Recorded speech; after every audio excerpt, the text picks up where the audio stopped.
that meekness and weakness go together. Not at all.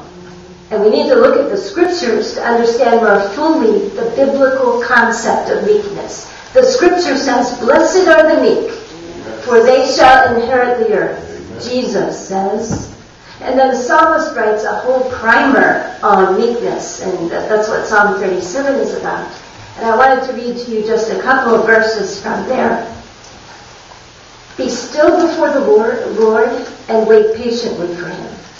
Do not fret over those who prosper in their way, over those who carry out evil devices. Refrain from anger, forsake wrath. Do not fret, it only leads to evil. Yet a little while, and the wicked will be no more, and the righteous shall endure. And it will be that the meek shall inherit the land, and delight themselves in abundant prosperity." There are only two people in the Bible that are described as meek. Do you know who they are? Moses and Jesus. Now, we hear that word meek, and what comes to mind is weak or timid or shy. In fact, the dictionary says meek means humbly patient or docile, overly submissive or compliant, spiritless, tame. Obviously, Mr. Webster did not consult the Bible before determining those definitions. When we go back to the Hebrew, meekness doesn't have anything to do at all with weakness. In Numbers 12, verse 3, it says this, "Now the man Moses was very meek, more than all men that were on the face of the earth." Moses was meeker than any other human being alive on the face of the earth at the time. Now, do you think that meant he was the weakest or the shyest or the most timid? We're talking about Moses. The Moses who went before Pharaoh back into Egypt, back to the place where his picture was hanging in the post office as the most wanted for murder. The one who said to Pharaoh, "I'm speaking on behalf of my God, let my people go." We're talking about the Moses who leads a grumbling and finicky people through the wilderness for 40 years. Who in frustration violently strikes a rock and outpours water for the people. The Moses who lifts his staff and tells the people, "Look up, raise your head, don't fret about those poisonous snakes. As long as you keep looking Godward, you will be safe." Meekness doesn't have anything to do with weakness. Amen. The description of Jesus as meek really gives us the clue about the biblical definition of meekness. Matthew 11, verse 29 says, Jesus says, "Take my yoke upon you and learn from me, for I am meek, and you will find rest for your souls."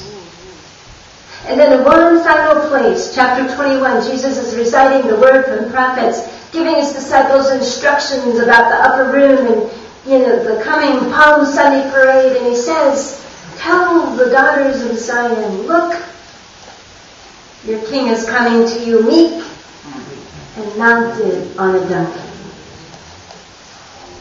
So if meekness isn't weakness, what is it?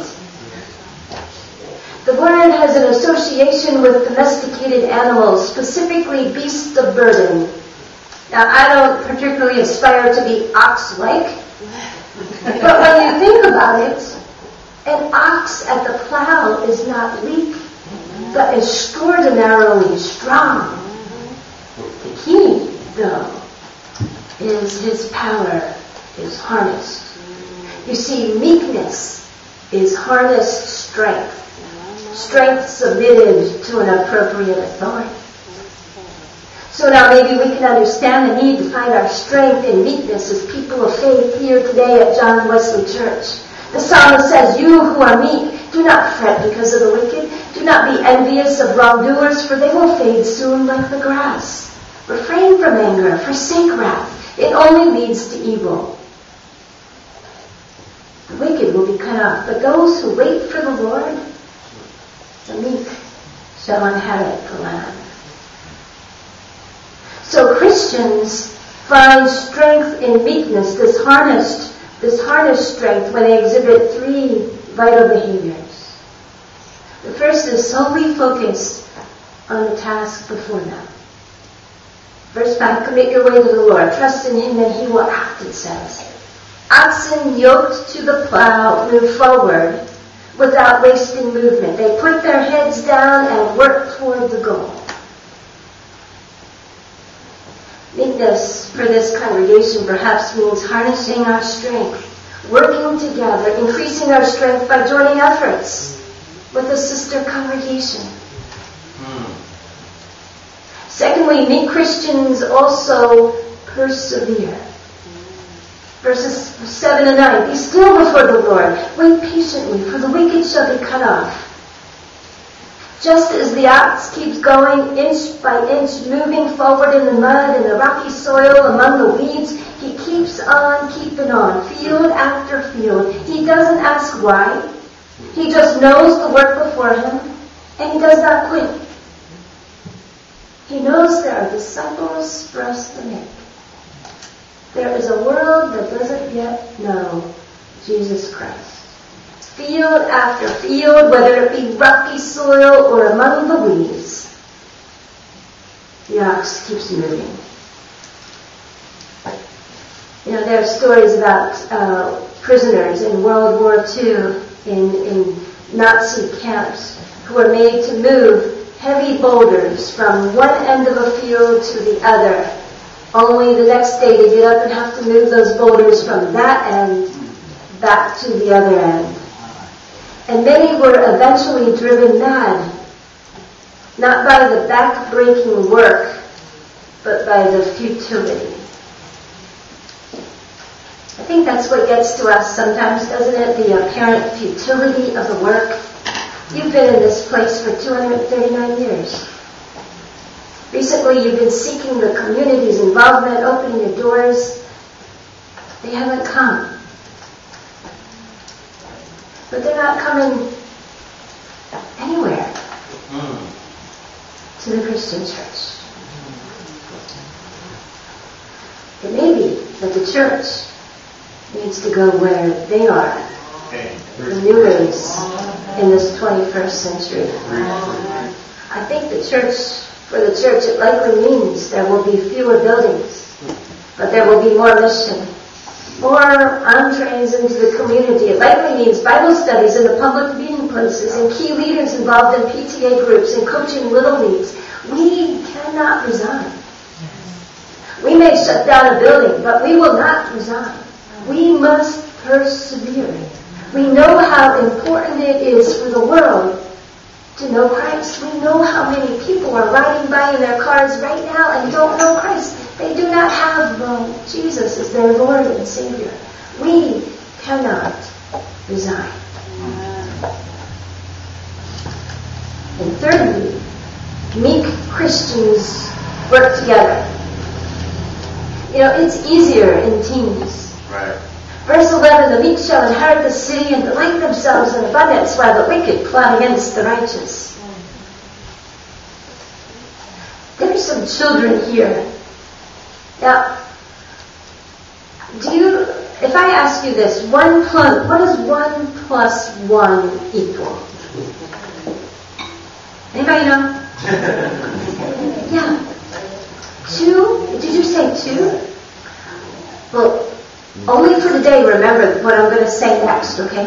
Actually, today, 1 plus 1 equals 3. Let me tell you why. You see, when you have a single ox pulling a plow, it does the work of 1 ox. Right. When 2 oxen are yoked together, it is proven that they can do the work of 3.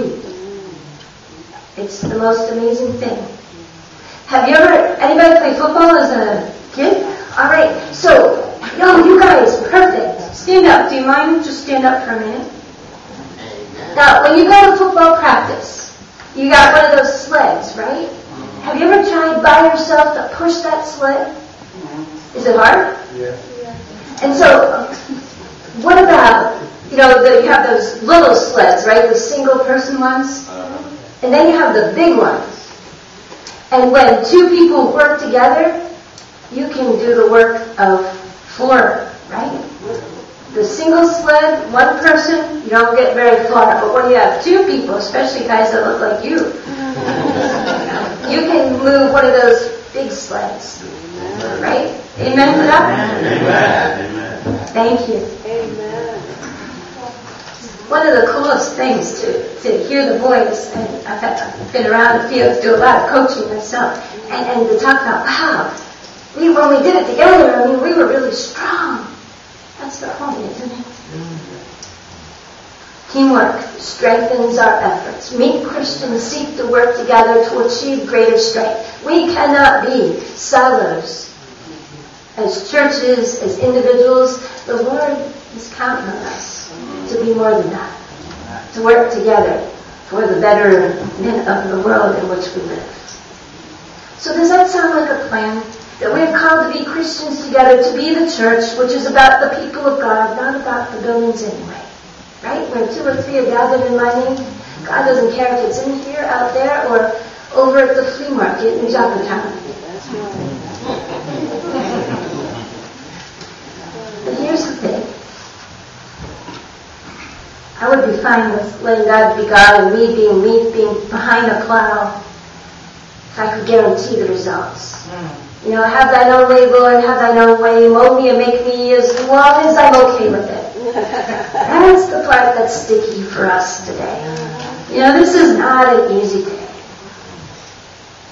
And there's a joke about country music. I don't know if anybody likes country music. Amen. Oh, please don't be offended. It's a joke that describes the effects of playing a country song backwards. Your spouse returns, your dog is resurrected, and your truck starts working again.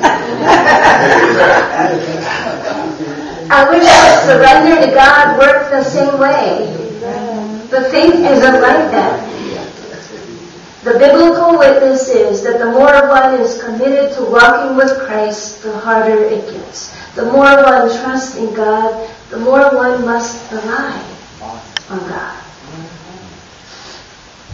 On this day, we may be very desperate to hear the Word of God, to know that our strength will be found in meekness as we stay focused on God's plan for us as individuals, as a faith community. We may need to know that we can count on Him to persevere in difficult times and work together to bring our best effort. It's then that we harness our strength and we honor God with our best.